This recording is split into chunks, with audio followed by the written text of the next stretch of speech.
South Texas Amateur Tour Podcast, The Power Hour, with your hosts, Travis Sokowski, Michael Emanuele, Casey Graham, Jason Bird, and Brad Gilbert.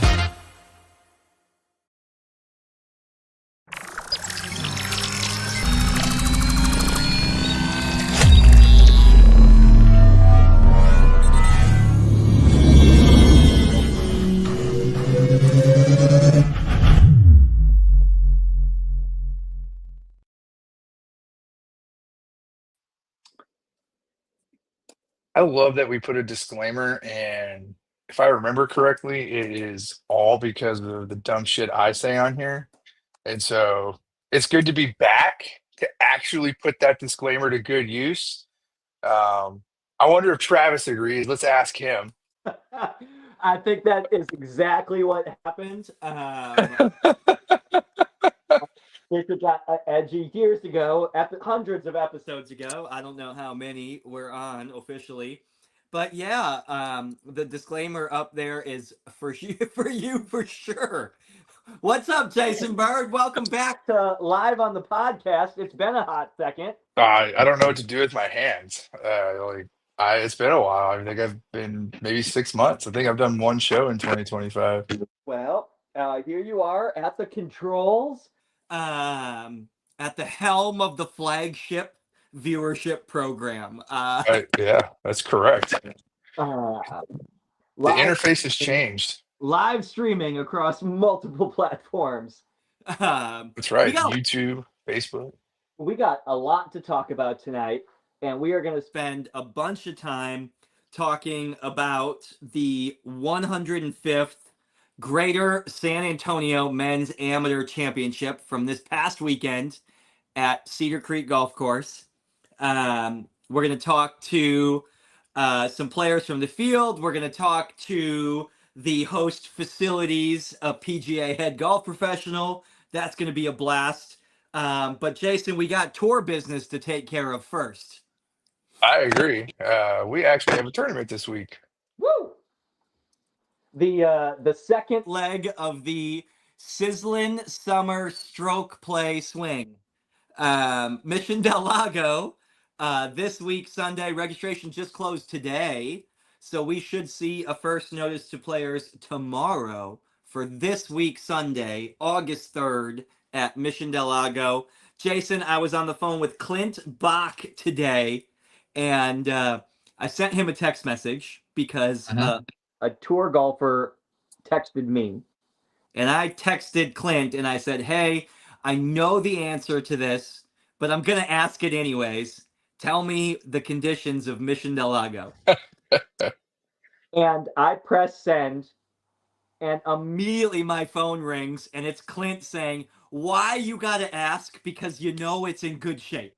And he's like, the greens are actually the quickest they've been all year. So we're in for a treat. And then I said, terrific. Can I tell everybody double cut, double roll on the podcast tonight? And then he left. Okay, so that's not happening, but maybe we'll get a cut and a roll. Singular, for sure. Yes. Yeah. Mission Del Lago, from the horse's mouth, PGA professional Clint Bach and superintendent at Mission Del Lago, Clint Bach. Just both. Mission Del Lago is going to put up a test this weekend. Maybe not the same test that Cedar Creek gave those guys last weekend. That was my joke to Scott Shaw on Sunday at Cedar was, well, Mission Del Lago is going to seem easy next week. Yeah, I mean, I hope so. I already saw the sign-up list for Mission Del Lago, and it's the who's who of who's going to go score low. I think Jeff Warren's going to shoot 2 under. Woo, Jeff Warren playing good golf. That is for sure. That is already on the team, Jeff Warren. Yeah, I know. He casually hits 10 footers to avoid losing to me twice in one day. Wow. I don't know. I know we've got Kevin Davidson. Speaking of the point standings, we got Kevin Davidson already on the team from the spring season and tied for first place in the summer season. So Kevin Davidson emerging as the player of the year frontrunner, almost to the point where, we might not have to do much math down the stretch there. That's going to be a very small list this year. Yeah, that's true.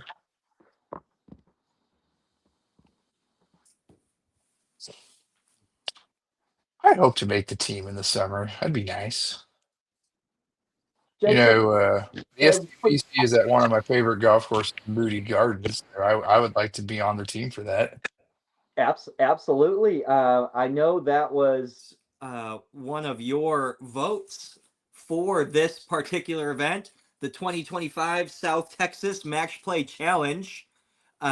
Is at Moody Gardens this year. Moody Gardens Golf Course in Galveston, Texas. Is that the correct geographical location? Yeah, it's in Galveston. Yeah, it's a Galveston Muni, right? I think so. Yeah. Yes, it is a Galveston Muni, so it's right up our alley. Jason, myself, and MD are working on going there in a week or two to play a practice round. I have never been there. Jason, tell us just a little bit about that place. It's a nice golf course. I've played it twice. It is one of two golf courses that I'm lifetime under par at, so I kind of don't want to go there and then just ruin that. But the back nine plays out in like this bayou, I guess they call it, the Sidnor Bayou, if I remember correctly. Butts up to a little airstrip. It's a pretty cool place. It's pretty nice. Sweet. Awesome. Well, we're looking forward to being there. The last 4 road teams have won the South Texas Match Play Challenge. So anything can happen. I know we're going to run down there to an event that they're going to have on August 8th, and we're going to check in with the Houston Amateur Golf Association. So that should be super fun. But all summer season events, speaking of the points list, are open for registration. All remaining events are open for registration. If you email right now while you're watching the podcast, if you email info@stxamtour.golf, you can still get on the list for Mission this weekend. If you email right now, I know that's on Jason's list following our live broadcast this evening. I think people are just getting a little summer forgetful, summer doldrums. Registration closed earlier this afternoon, and I've already added 4 other people to the event who just missed the deadline. It happens. It does. It does. It's hot. It's the first real week that it's hot, although it was absolutely beautiful this morning. So this weekend's going to be hot. Plan accordingly. Start drinking water the day before, and get signed up for those events. We have a couple weeks off, and then we have an alternate shot partner event open for registration at Olmos Basin, the last 2-person event of the regular season.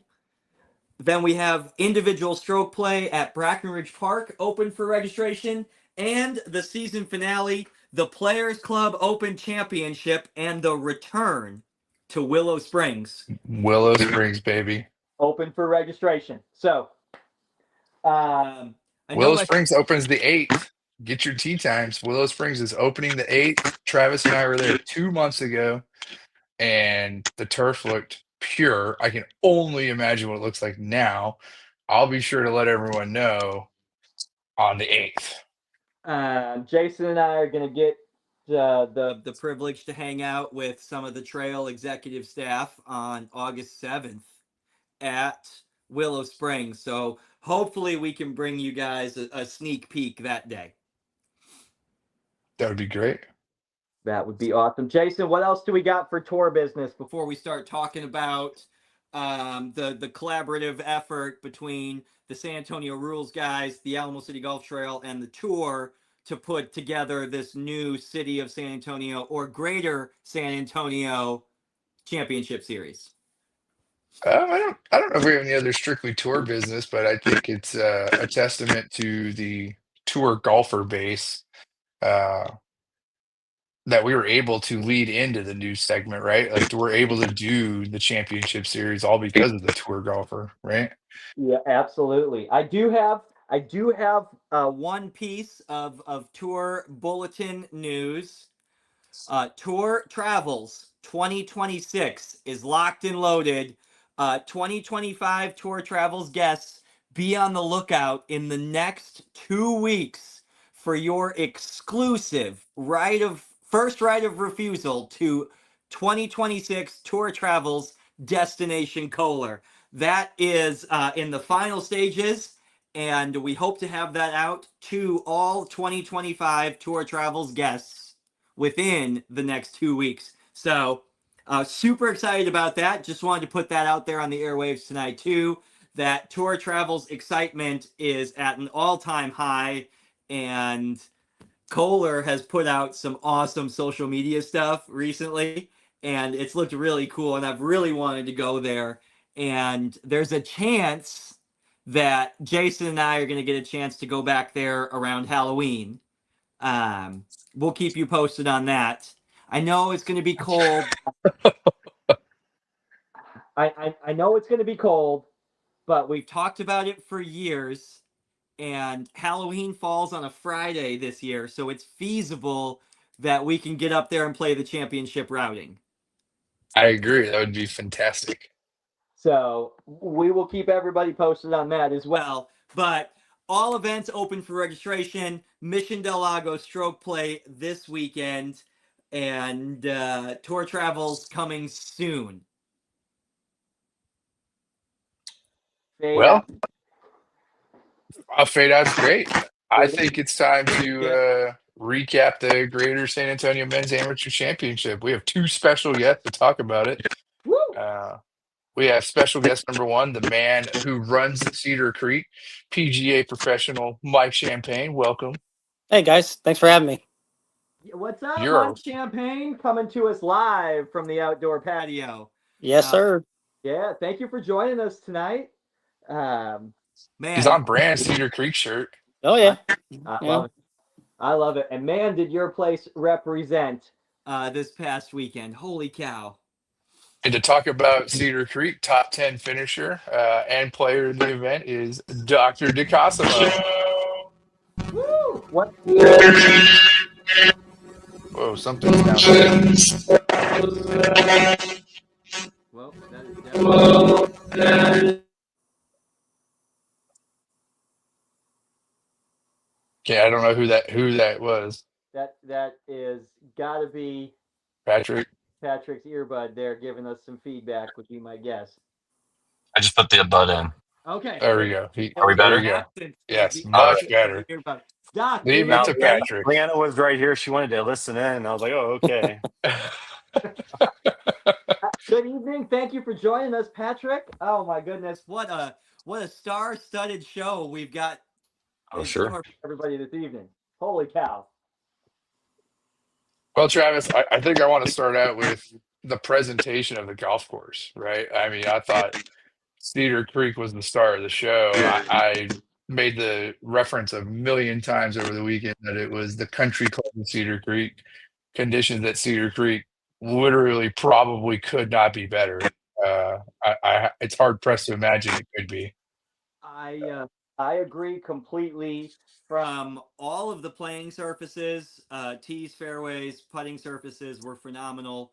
The bunkers were ultra challenging. Still relatively young after the renovation, so lots of sand, a little fluffy. But the rough around the green complexes too was really, really challenging.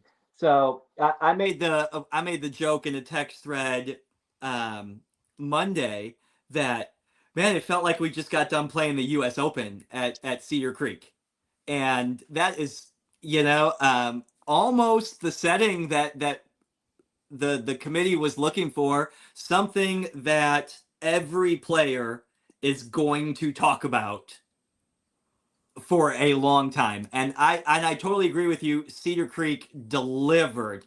Patrick, to you first on that one. From a playing perspective, top 10 finishes. Cash and checks. cash Oh it, yeah. right? You know, from a playing perspective, from your practice round to tournament rounds, how did the golf course change a little bit? And when you left on Sunday, what was your impression of playing Cedar Creek? So I'll start out with, I've played Cedar Creek probably every year for the last 14 years at some point, at least a round to a few rounds. And yes, this is by far the best conditions I've ever seen it in. I played it after the renovation, then played US Open qualifying earlier in the summer, which did not go well. And the conditions through the summer, usually it's certainly hard to maintain San Antonio golf courses through our hot summers. And the fact that like it's way better than it was in when was that May, I think. It just a credit to Mike and the staff over at Cedar Creek. I mean, incredible. The course setup. I think you were mentioning your kind of levels. Like I want like a 7.5, and then we're gonna go to like a 4 difficulty, and then make it like almost a 10 difficulty. I think you pretty much nailed it. Hopefully, I wish I had scored better on the 4.5 day, but no, I mean Thing Sunday. Jason said, right? Yeah, like Sunday, I mean, it was firm. I don't know, it just seemed firmer on Sunday. I I played very good to my kind of strategy, which was I hit iron off every tee. I was trying to give myself a chance at every green, and I pretty much executed that. Yet some of those pins were just, I mean, I don't want to say they were not gettable. They were in fair spots, but if you're coming in with a longer iron, which is what I kind of set myself up for, which I knew I was because I wasn't hitting drivers, it was hard to get close, and that paid. I kind of paid the price for that. And just didn't have enough birdie looks, really, or real birdie looks. But I think I it's mean, interesting for it's Mike to come in on because, man, I did the same strategy. I think I missed 11 fairways, 10 fairways all tournament and still shot in the 80s. And so it's an interesting thing, the strategy of playing Cedar Creek. Do you need to hit the fairways there, or do you need to pump it down there to have shorter irons? But if you try and pump it down there, you're going to hit it in the trees. you got to pump it straight. Yeah.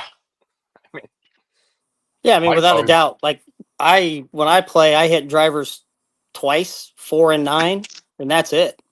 The rest of it's maybe a 3-wood on 2, maybe a 3-wood on 12. Last time I played, I hit irons off every tee box on the back, and that's just the beauty of Cedar Creek is you can hit something longer if you're hitting it straight and take advantage of it. But if you're a little bit off, you're definitely gonna pay the price for that. So, it's a good point is do I hit an iron and make sure I hit the fairway? And then yes, you have a longer shot coming into greens that are just about a year old.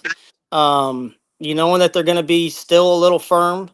And where some of the pins were, they're hard to get to if you're not coming in high, with like a pitching wedge 9-iron, 8-iron, maybe.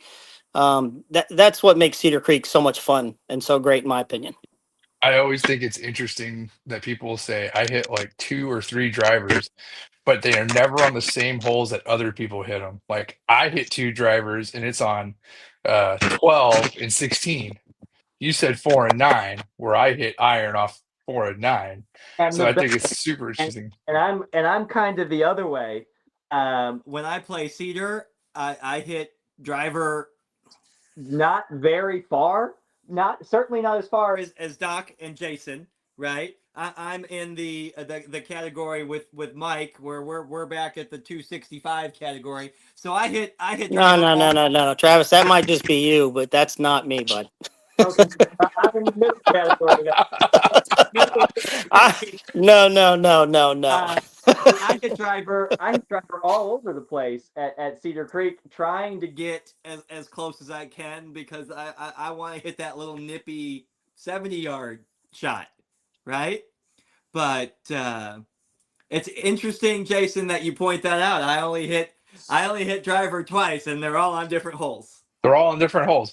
Some people hit them on 12, and some people hit them on 18, or I've heard of people hitting them on 2, and I'm like, okay, that's interesting. 7 people hit, yeah, 6, and I'm like, okay, it's interesting. I would hit driver on 1, 3, 4, 6, 8, and 9, probably. Right. It's crazy. I think it's nuts where people are like, yeah, I only hit 2 drivers, and then when you dig into it, it's completely different holes than the 2 holes you hit driver. Like I'll hit driver on. People will tell me, "Oh, hitting driver on 16 is crazy," but I'll pump driver down there to 70 yards without issue, and people are like, "No, it runs out."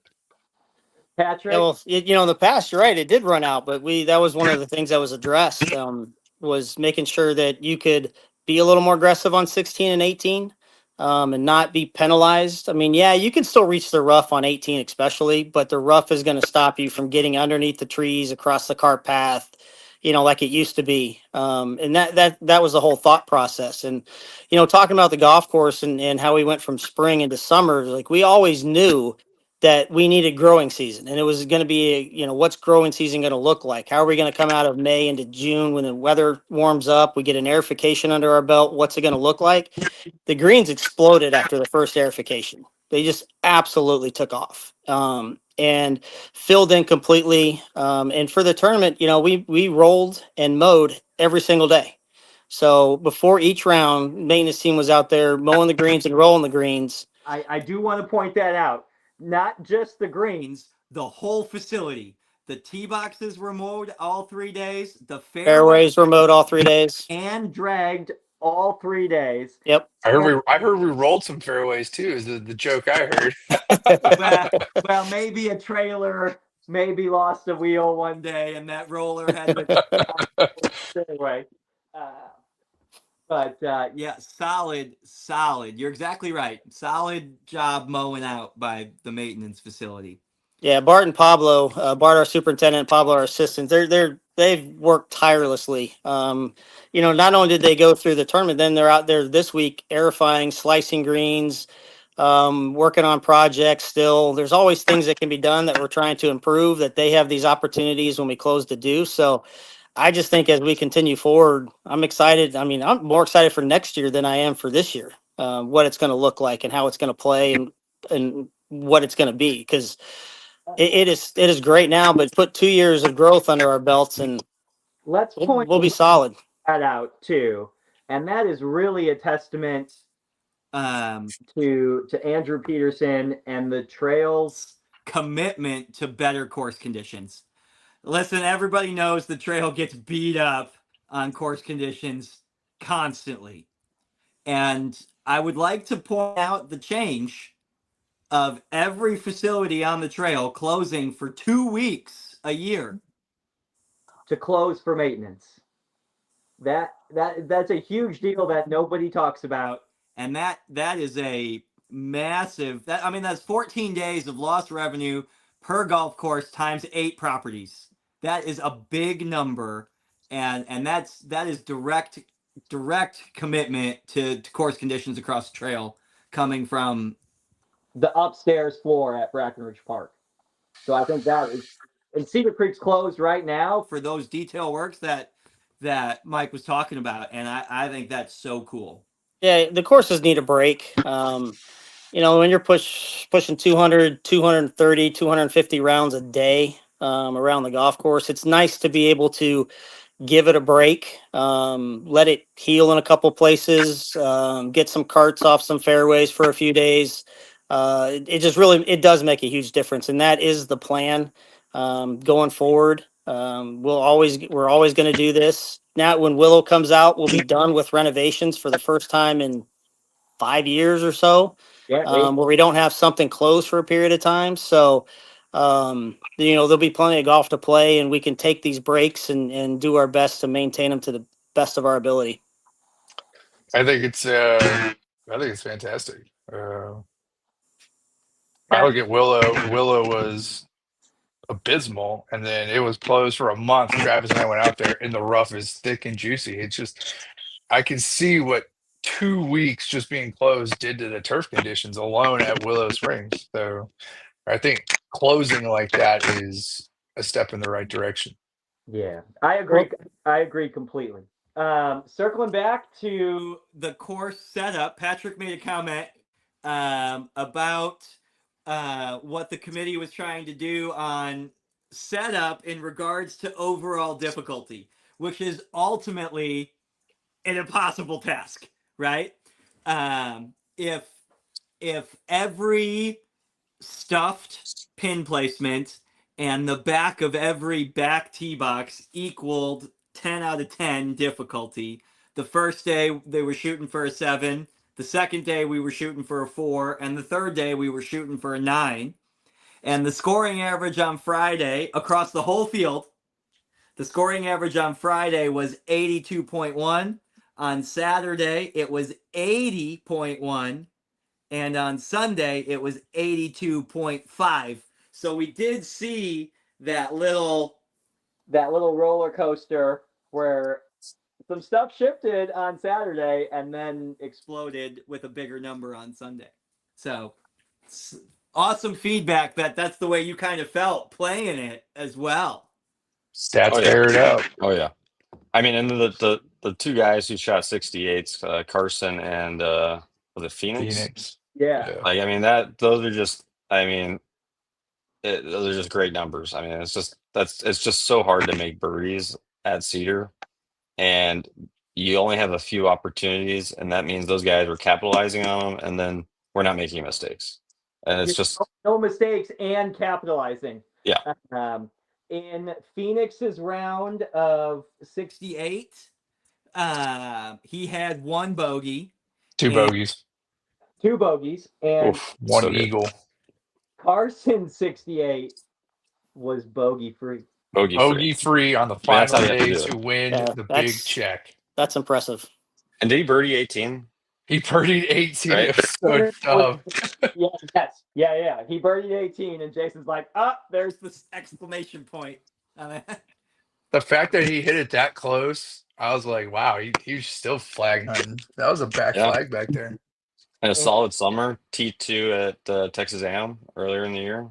Yes. Yeah. We have a little highlight clip of his. Should we play that now, Trav? Carson Gallagher, the 105th men's amateur championship of Greater San Antonio, and he is of the championship. He is the champion. I think that's what I was trying to say there. Champion of the championship. The champions. Championship's champion. With scores of 74, 70, and 68. 200 par will get it done. So Day 1 was a little bit of a struggle, just didn't hit the ball how I wanted to. Second day I hit the ball a little better, made a couple putts to where I was able to shoot 2 under, and then today made a big putt on 12 that really got my back nine going to where I kind of felt like I had a little bit of a cushion to where if I just kept my head down and kept playing that I would still be able to win it by a couple, and just that was really just the biggest thing today, was just keeping my head down, focusing on myself, not focusing on my playing partners, and it ended up working out.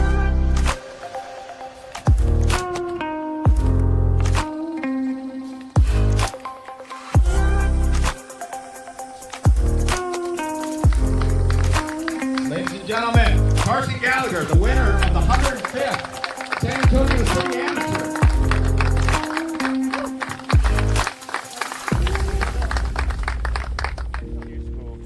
So I start Q school in September, so I'm just going to be practicing, getting ready for that, and hopefully play well there and get through and get some kind of status somewhere to where I can keep playing golf for a living.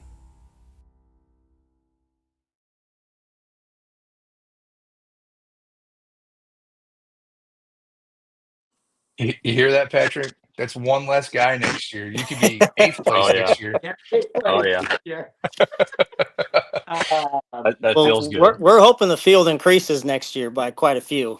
Don't tell Patrick that. No doubt. It will. I'm not going to say that they're going to be, Carson's level or anything like that, but maybe they will, maybe they won't. But I think more people would be awesome. I agree completely. And even most of the players, again, I know some people who work real hard on those player communication emails, And I suggest to all the players that you open them because there's a lot of information in them that pertains to the event. But even on Sunday, down the stretch, I'm like, open your email, check out the purse payout because top 10 is in the money, and it turned out to be top 13. There was a big T13 there. So these city championship series events are going to have big purses paying out 25% plus of the field and paying out cash. So cash within the rules of amateurism of golf, of course, right? But Correct. And NCAA rules. and Yep. NCAA rules, which there are some bullet point differences on. But I agree with Mikey Champ. I think the field size doubles next year. I agree. I think we got tons of good feedback with the included lunches afterwards or breakfast, however you look at it. Depends when your tea time is, right? The included cart was called out. The vibe, the music at the first tee being out there. A lot of people really commented that the vibe was more elevated than other tournaments they would typically go to. Solid vibe. Awesome. Patrick DeCosimo, favorite hole location of the weekend? Bird, I'm coming to you next, so you can prep. Favorite location. Honestly, it's probably 18 on Sunday, which I hit. You like back there, huh? I did. I mean, it was just a tough finisher. I left myself back with my iron shot, so I was hitting like 6-iron into the green, and I hit a perfect shot, landed it up there, but it just took a nice rocky hard bounce off the back, and I had this like downhill putt through the fringe that I just didn't hit a very good putt. Left myself like I think it was like a 6-footer, missed that, made a bogey, but like I thought it was a solid 10. I mean, what is from right foot rough on 18 to that back flagstick is what, 480 almost? Yeah, it's deep. 465, yeah. Yeah, 465 to the center of the green, right? And I used to hit driver on that hole, measured. but I've had so much scar tissue over the years. Yeah. I was like, I just can't do it anymore. I agree. I made that comment. I'm just like, it's just like, and there's a lot. Every hole at Cedar, there's some scar tissue. If you've been out there over the years, I played with one of the college kids, and I made that exact comment to him. I was like, "Oh, you don't have the scar tissue from Cedar Creek. That's why you're banging driver everywhere." The first time I played Cedar, I came out. I was playing with my good friend Colin Elliott, and didn't know any danger. And this was like 2012 or something, 13. And just boom, hit driver every hole, hit it straight. It was great. I think I shot like 70. And was like, oh, this course isn't that bad. And I don't think I broke 80 for like 5 years. I mean, it was just that crazy. And I was like, what happened? He's like, this is a hard course. I'm gonna go first. My favorite hole setup from the weekend was number 3 on Saturday. 2 tee boxes up with the front hole location. That was killer. 282 to the front edge from the tee box.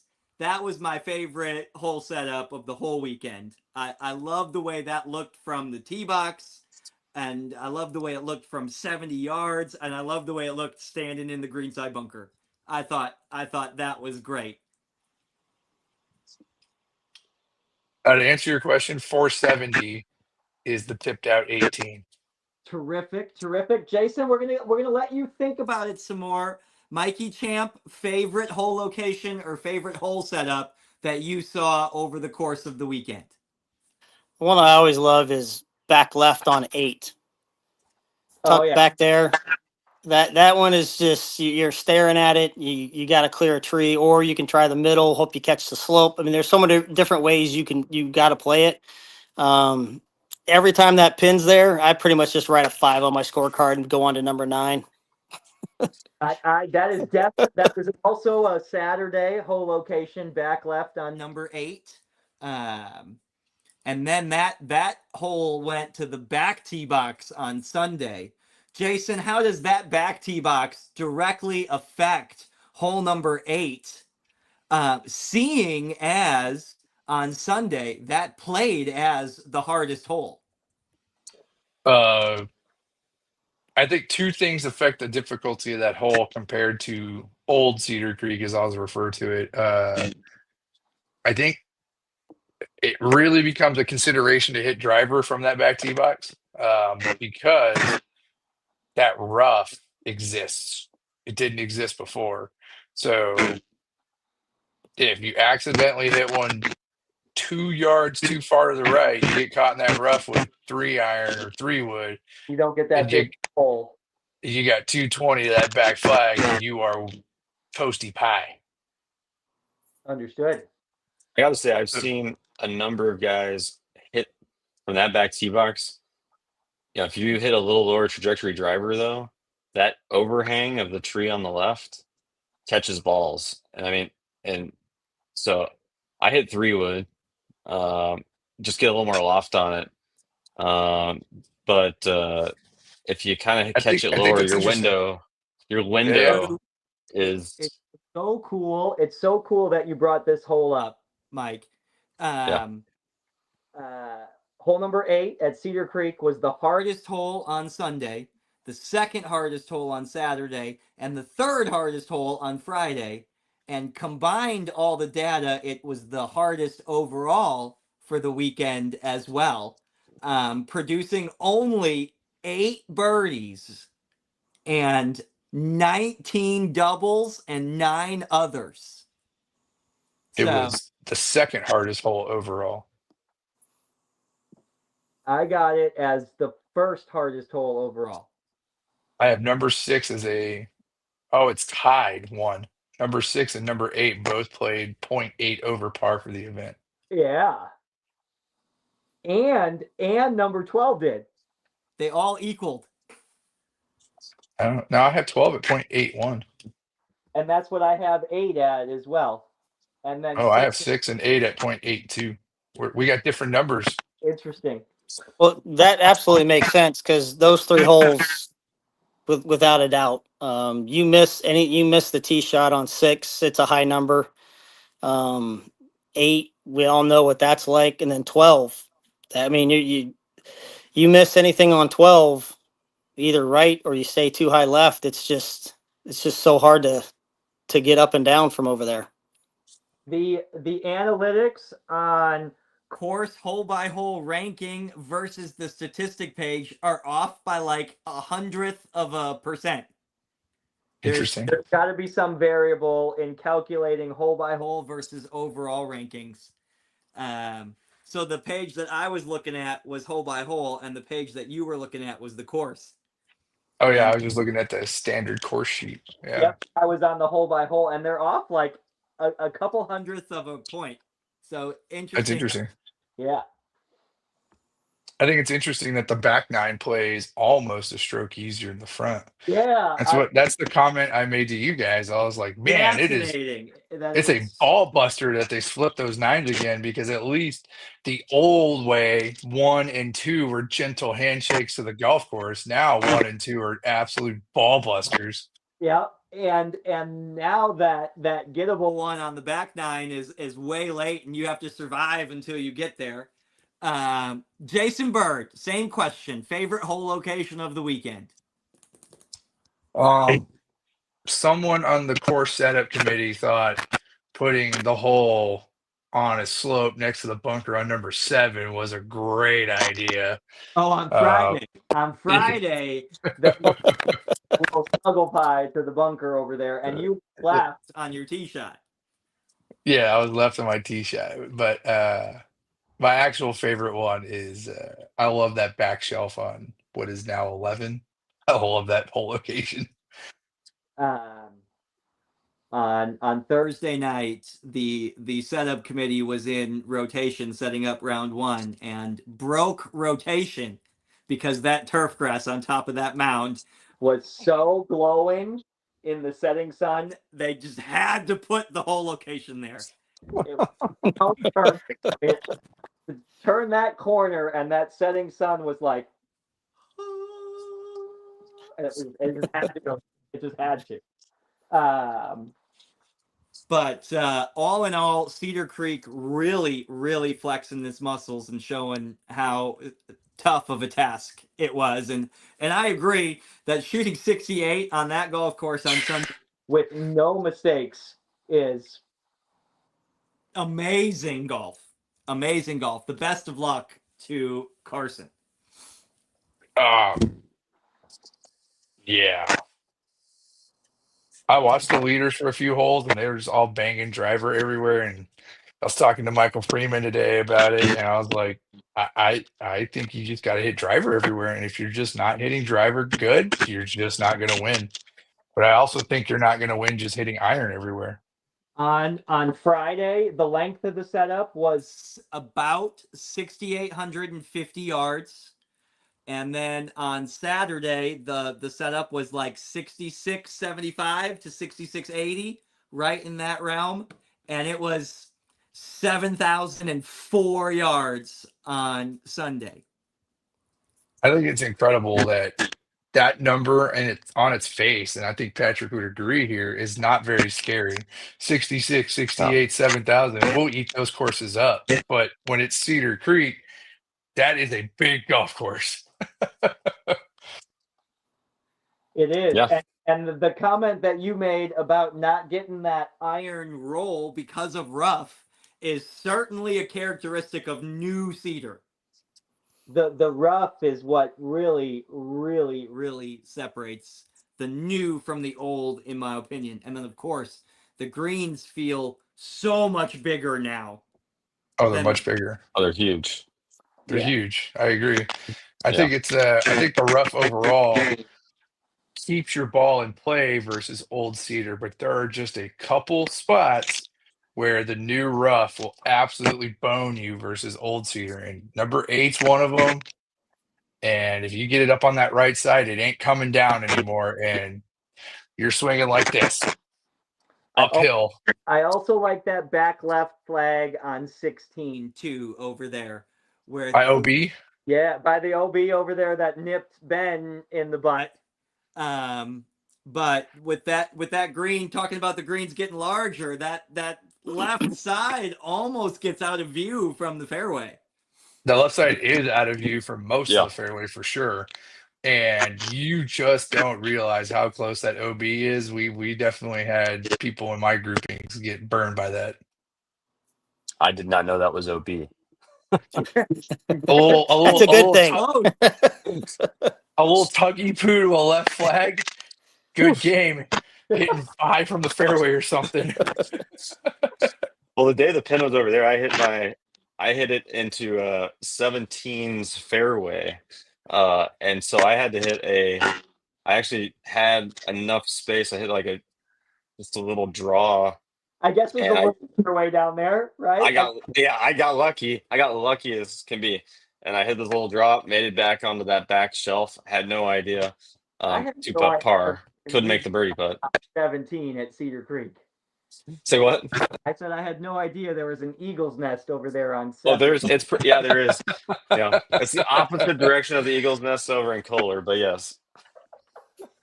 There are some good stories from the event. I had run-ins with the starters and people making eagles, and we had a good time. Come on, you made a best friend on Saturday. Let's just go ahead and say it.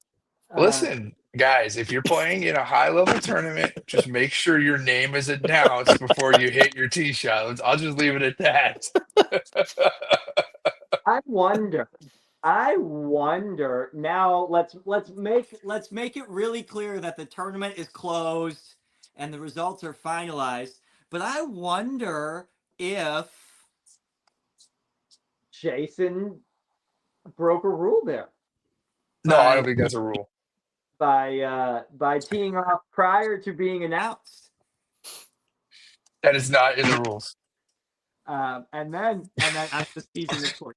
DQ. Of course. Okay, so this is what happened. This is the story, and I know this was in kind of a teaser, and we wanted to talk about it. Jason Bird Saturday round 2,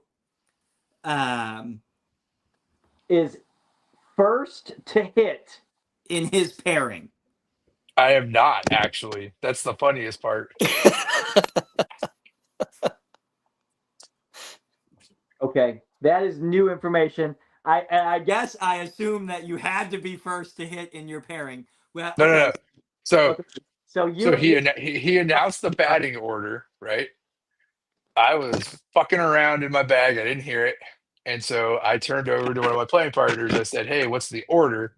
He said, "Oh, it's like you, me, and then Christian." I was like, "Okay, cool." Pegged it up and hit it. And of course, the starter is like, "Ah," that happens. And I was like, "Oh, I'm sorry. Do I need to re-hit?" Like, he gets all mad at that comment too. I do want to point out that I thought it was casual until you asked that question. And that question, do you want me to re-hit? You delivered it in a 100% sincere manner. Right? It wasn't off the cuff at all. It was, do I need to re-hit? Do you want me to hit again? Like, I mean, it was delivered so good, and everybody except the starter knew you were kidding. But that's when he lost it, I think. Yeah. And then turns out the actual batting order was not me first. I was told misinformation. So for a few hours, the starter thought my name was Christian Smith because he thought, yes. Proceed to tell the story as well. And yeah, that Christian Smith guy's a clown. He teed off all early. So it's very funny that the story echoed through the staff members and the players from different directions. And then Yeah. I got to 10 green where we updated our scores, and Andrew was there. He's like, "I heard you're a clown."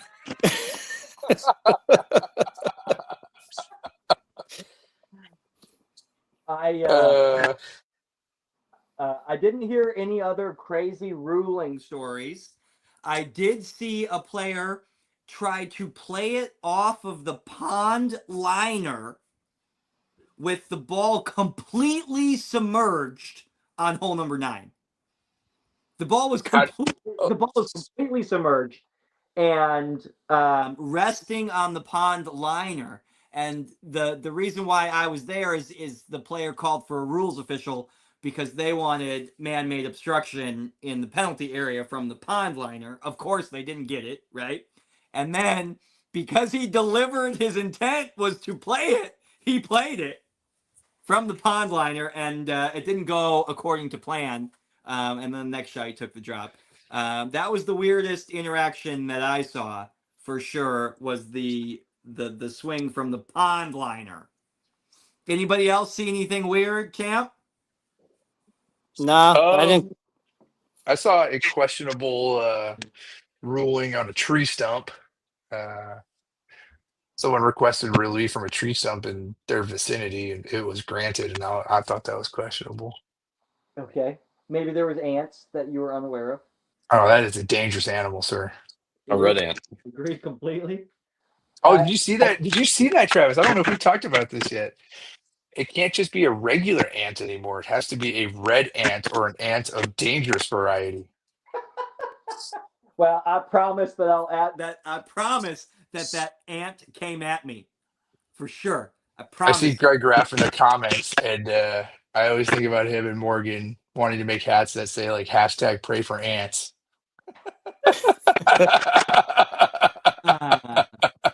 You would get dangerous animal relief in a penalty area, though. All ants are dangerous, is what I'm being told. I don't want to be discriminatory to any ant at all. So My they're color. all pieces of shit to me. Yes. For sure. I am getting ant relief in Wisconsin for sure. I promise you. I promise. I just thought it was interesting that there was a clarification / decision that came in. It has to be like the ant of a dangerous variety, not just a sugar ant. A dangerous. Can we get some AI to create images of dangerous ants, please? Oh, Greg Graff could do that for us, I'm I sure. think we need. Greg Graff could do that right now as we're talking. He can send it to me. I think that would be fantastic. Let's circle back. That was a tangent.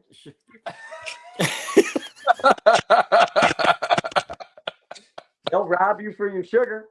Just don't be diabetic. I love it. Don't be a diabetic.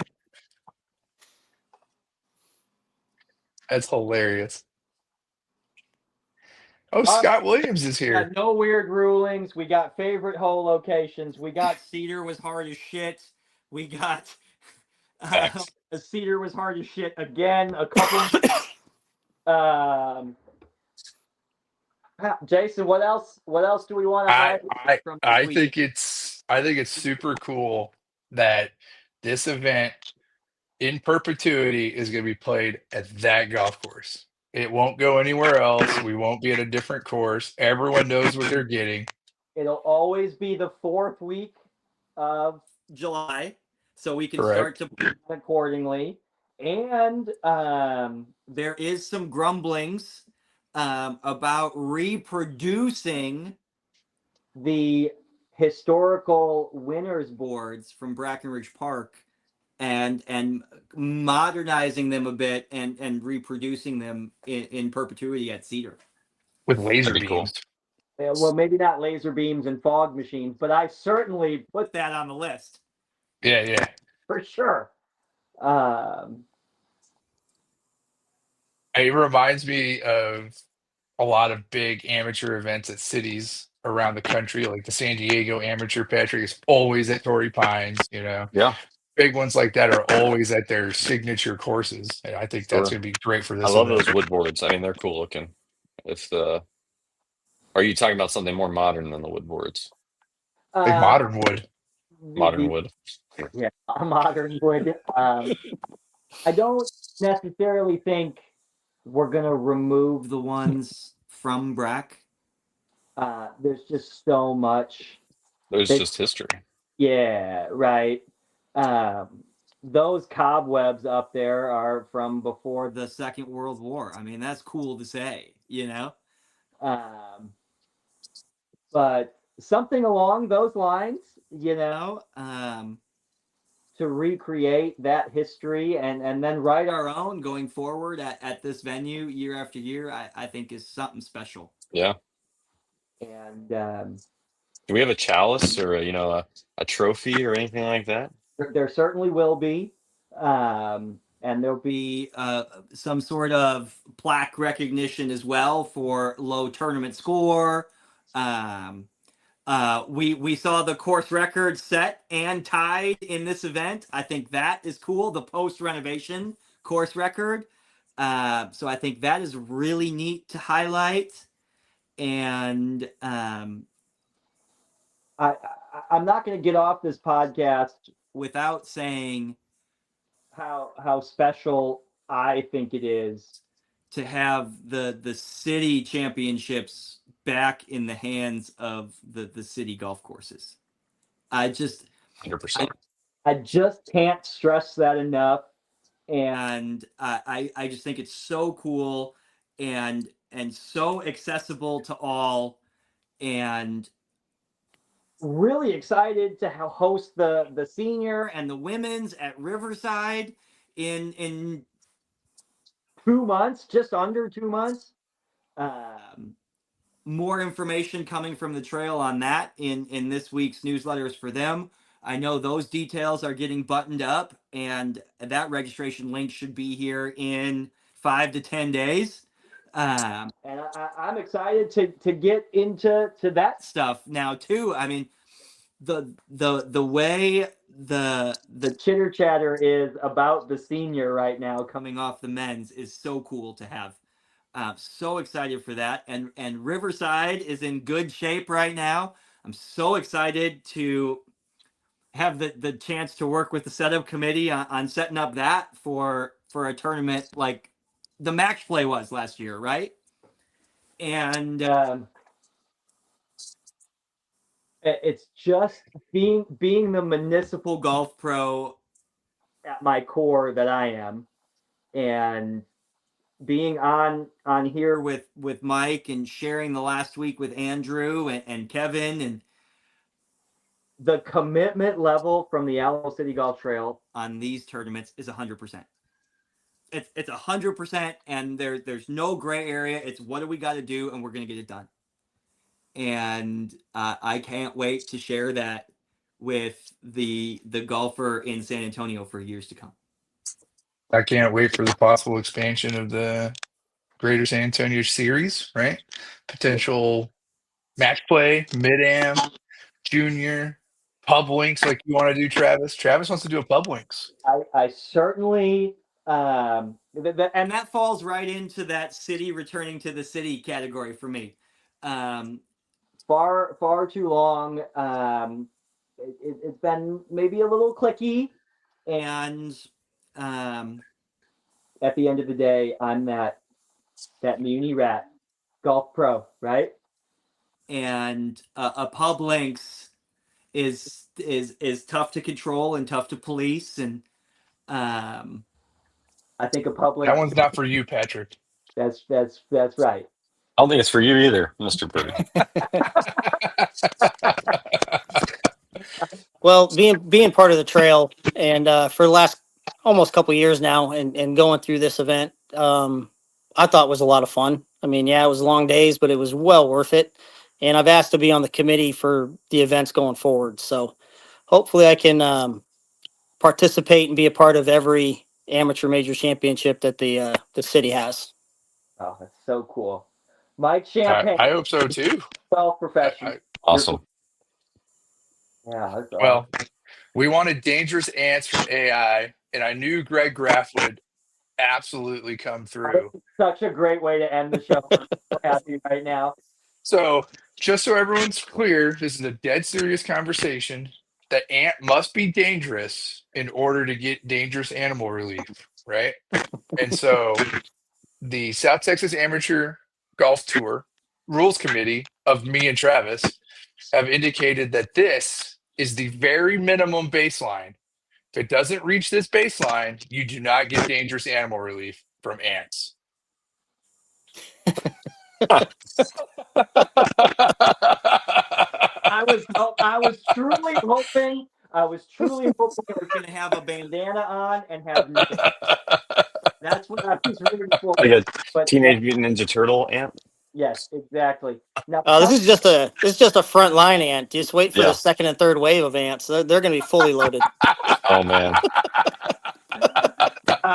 Ladies and gentlemen, thank you for joining us on your Wednesday night. It is July 30th. It is 8:30. We are about to hit the hour right now. Patrick DeCosimo, the platform is yours. 30 seconds. Share words of wisdom with our viewing public. Well, I did have a thought. I had a thought a minute ago. It was, talking about the importance of municipal golf and city golf. I think it's a testament to you guys, the PGA professionals, the trail, the commitment to public golf in San Antonio. There's very few cities across the U.S. that have public golf access like we have in San Antonio. And I know you guys get a lot of heat for course conditions, for all this stuff that people just like to complain about, frankly. And it is truly one of the best cities for golf, and the public golf is great. And so hosting the amateur, the City Am every year is going to be awesome. I'm looking forward to Cedar, as much as the course beats me up and spits me out every time. But I just keep coming. Bird can tell you, I say I'm never playing this course again, and then I'm back and I play it. So and that's just what golf does in general. But yeah, so that's it. That's my words of wisdom. Woo! Let's go over the 105th Greater San Antonio Men's Amateur Championship Tour golfers. Steve Landry tied for second. Mm-hmm. Patrick DeCosimo, 9th. Then we've got Alex Sertucci, 15th. Bradley Gilbert, 20th. Kevin Davidson, 24th. Scott Shaw, 25th. Jason Sandoval, 27th. Winston Lynn, 31st. Jason Bird checks in at 34th. Benjamin Carricker at 35th. Narrowly clipped by Jason. Mike Dermanuelian checks in at 42. Art Mesa clocks in at 44. 47th, Tyler Pascal. Oh, he's gonna love that. And a couple withdrawals, but thank you to tour golfers that crossed over into the new City Championship Series. What a great stepping stone the tour is to the local championship series, and then the local championship series to TGA events on the state level and USGA events on the national level, and even eventually Q School in a couple months for some players. How cool is that? It's badass. Jason Bird, take us away here after we give Mikey Champ a chance to wrap it up. So yeah, let's give Mike 30 seconds. Ladies and gentlemen, PGA head golf professional, Cedar Creek, Mike Champagne. I just kind of want to follow up what Patrick was talking about. I can tell you that Andrew, I've known Andrew a long time, very long time. The goal is to make the city courses the absolute best they can be. Mistakes get made. They're people. People make errors. Sometimes they're bigger errors than we want them to be. But I can assure you that everything is done to improve the golf course, to improve the experience. It's a reason why I'm here.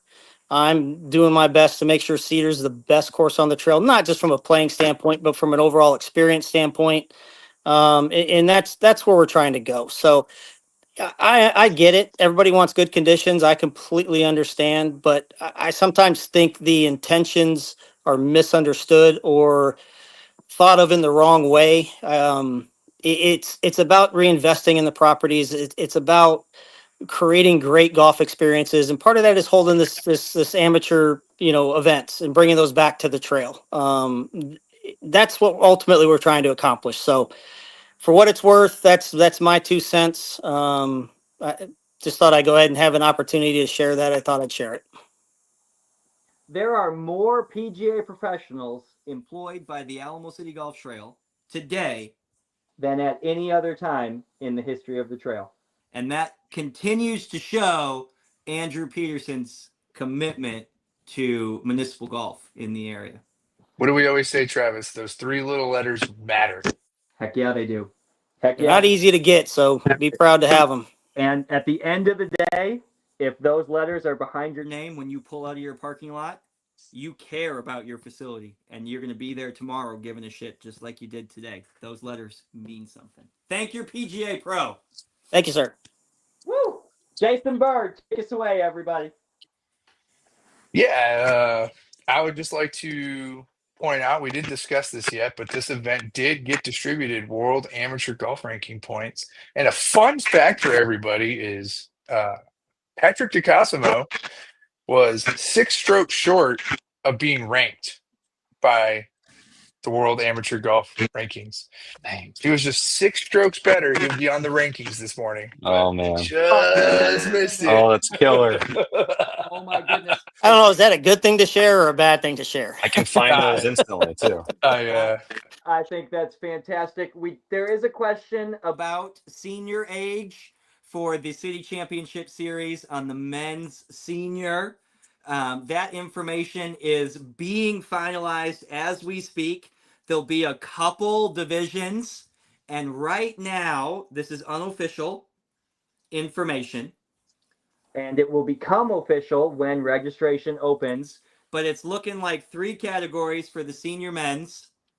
Senior men's age 50 to 64, super seniors 65 to 79, and legacy seniors 80 plus. That is what it looks like it's going to be right now. Then the same categories for senior women, and then 18 to 49-year-old women's amateur as well. All at the same event at Riverside in September. That's going to be exciting. I can't wait to be there. Woo! Well, I feel like this has been a great show. I am going to leave everybody with the lasting image of our new definition of dangerous ant relief. And Excellent. I wish everybody a very good evening. Yep. Was a pleasure. Yeah, thanks for having me, guys. I appreciate being on. Thanks, We'll see Mike. you all at Mission Del Lago this weekend.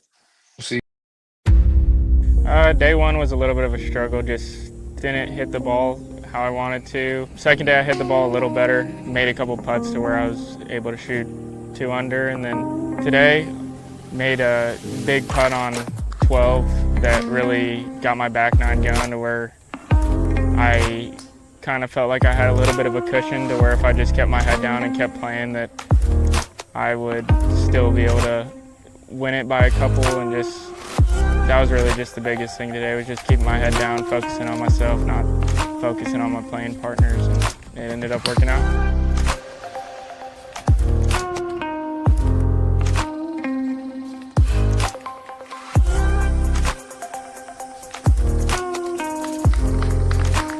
Ladies and gentlemen, Carson Gallagher, the winner of the 105th San Antonio City Amateur.